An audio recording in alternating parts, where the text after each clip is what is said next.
N'oublie pas de répondre à nos questionnaires avant et après les vidéos. Le 28 juin 2018, le ministère a présenté sa feuille de route pour la santé mentale et la psychiatrie.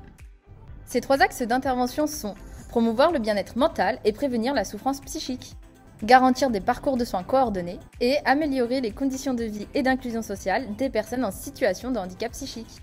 Les objectifs de cette feuille de route sont de porter une vision positive de la santé mentale et de lutter contre la stigmatisation. Mais qu'est-ce que la stigmatisation ? Ce concept fait référence à la dévalorisation de l'identité d'un individu en raison d'un trait socialement mal accepté qui le différencie des individus se considérant comme normaux.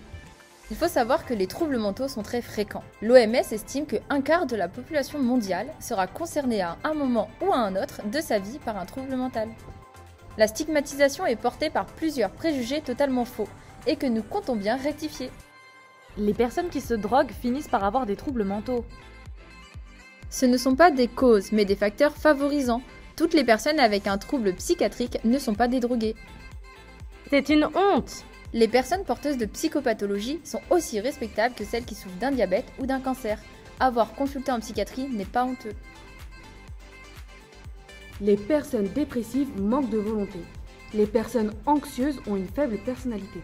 Ce n'est pas une question de volonté, car ce sont avant tout des maladies psychologiques, dont les processus sont très difficiles à enrayer. Elles entraînent de réelles incapacités au quotidien. Il change d'avis comme de chemise, c'est un vrai bipolaire.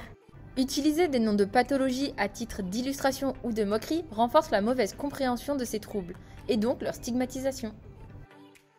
Quelles sont alors les conséquences de la stigmatisation ? Les préjugés envers la maladie mentale existent, tant dans la société que chez les personnes atteintes elles-mêmes. Les conséquences sont stress et baisse de l'estime de soi, problèmes d'adaptation sociale et isolement, exclusion professionnelle et difficultés d'accès au logement, non-recours aux soins et privation des libertés. Les jeunes sont particulièrement sensibles à la stigmatisation, ce qui les amène à cacher le plus longtemps possible leur mal-être et à taire leur souffrance.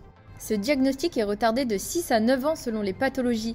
Or, un diagnostic précoce réduirait le risque d'aggravation et augmenterait les chances de traitement. Pour les nombreuses personnes atteintes, la stigmatisation et la discrimination sont plus difficiles à vivre que les symptômes de la maladie. Et maintenant, place au conseil. Renseigne-toi auprès de ton médecin, de ton SSU ou sur des sites officiels. Plus on connaît ces pathologies et leurs mécanismes, moins ça fait peur. Aide à faire changer les attitudes négatives et les comportements discriminatoires envers les personnes atteintes. Interviens auprès des gens qui font des blagues ou des commentaires déplacés. Rappelle-leur que leurs remarques peuvent blesser et contribuer à la stigmatisation.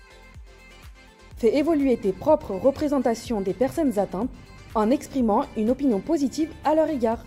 Appuie les initiatives prises dans ton milieu pour combattre la stigmatisation et la discrimination envers la maladie mentale.